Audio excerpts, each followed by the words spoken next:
Good evening. Welcome back to Aribasa Suryong.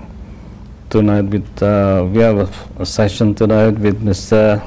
Scott Younger and Ms. Slava Blagovia.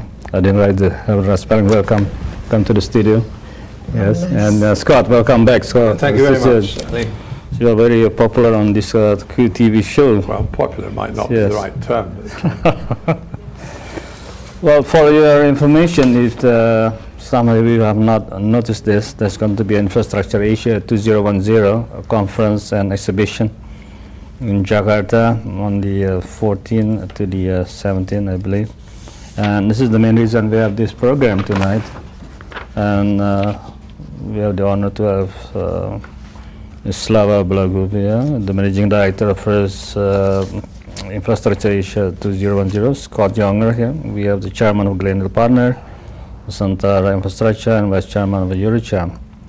Now, to begin with, perhaps I can introduce you to the Infrastructure Forum.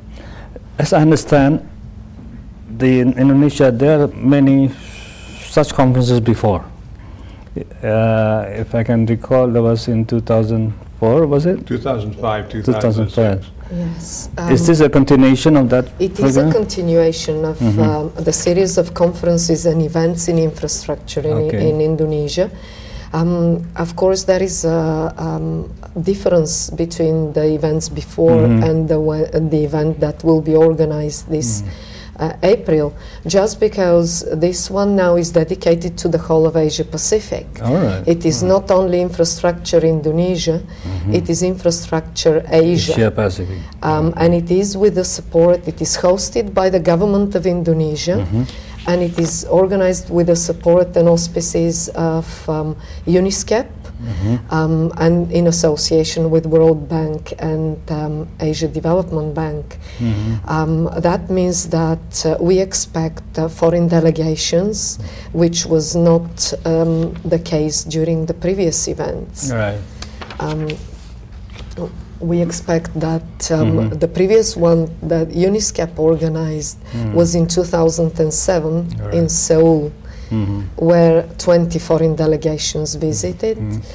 We, up to date, 26th of March, we had 15 delegations registered. Already. And we expect already, yes, and we expect to have more than 20 for the event here. Interesting. So it's going to be bigger than the one before.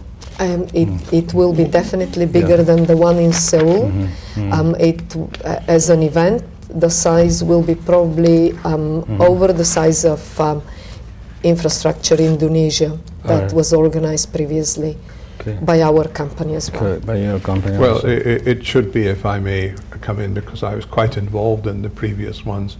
But the first one, the 2005 event, was the government of the time, which is the same government now, was highlighting that, in fact, the future of Indonesia depended very much on serious investment into infrastructure.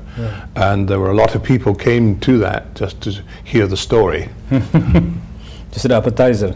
An appetizer, just the beginning. if you like, yes. Yeah. Why was it not successful in those days? I think there was perhaps a lack of realization in terms of the preparation of projects here for people to come and invest directly. There was a lot of work to be done still in terms of laws and regulations, which gave foreign investors and other people comfort that their returns their monies were going to be secure. What sort of number of delegates you'll be expecting to come? We are expecting over 1,000 delegates. That's this year the event is in a different format than the previous events as well. There are plenary sessions, and then they are parallel industry tracks dedicated to energy, transportation, water and waste management, and ICT. And then we have presentations from each country that is sending a delegation, which is really the Asia Pacific Ministerial Conference on Public-Private Partnership.